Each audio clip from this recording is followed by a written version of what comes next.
கனிமொழியிடம் மன்னிப்பு கேள். கனிமொழியிடம் மன்னிப்பு கேள். கனிமொழியிடம் மன்னிப்பு கேள். கனிமொழியிடம் மன்னிப்பு கேள்.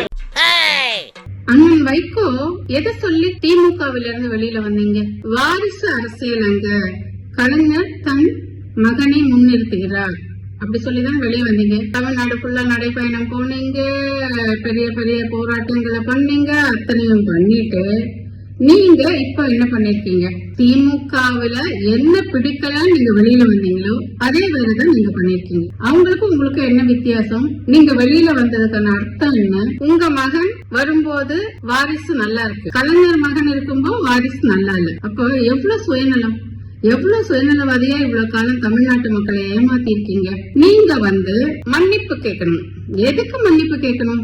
எதுக்கு மன்னிப்பு கேட்கணும்? பண்ணதெல்லாம் தமிழ்நாட்டை குட்டிச்சவராக்கிட்டு எல்லா இடத்துலயும் லஞ்சம், புதுசா டாஸ்மாக் வெளியில வருது, பெரிய பெரிய கதைகள் இருக்கும் அது பின்னாடி, அது பிறகு பேசுவோம்.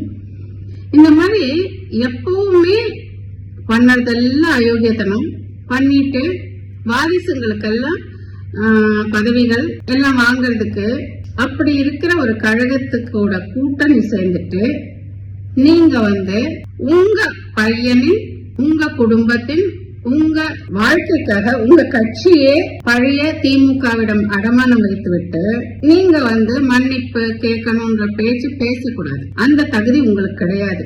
உங்கள் கட்சியில இருக்கிற அத்தனை பேரையும் ஏமாத்திட்டு உங்க பையனுக்கு பதவியை வாங்கின நீங்க அந்த மன்னிப்புன்றதெல்லாம் கேட்க தகுதி இல்ல. நீங்க தமிழ்நாட்டு மக்களிடமும் உங்க கட்சியினரிடமும் மன்னிப்பு கேளுங்க.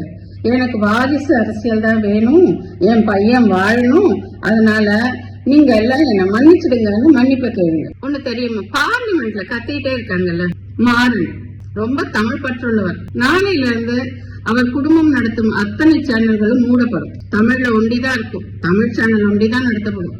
தமிழ் பற்று அதிகம் இல்ல அந்த குடும்பத்துக்கு, அதனால தமிழ் ஒண்டிதான், இன்னுமே தமிழ் வாழ்க ஒண்டிதான் அவங்க சொல்லுவாங்க. இங்கிலீஷோ ஹிந்தியோ வேற எந்த மொழியும் பேச மாட்டாங்க. ஏமா இன்னும் தமிழ்நாட்டை ஏமாத்திட்டே இருப்பீங்களா? எவ்வளவு காலம் தான் ஏமாத்துவீங்க? மக்கள் இந்த வாட்டி திருந்தலன்னா இனிமே யானை மண்ணள்ளி போட்ட மாதிரிதான் தமிழ்நாட்டு தலையில. திருந்துங்க மக்களே.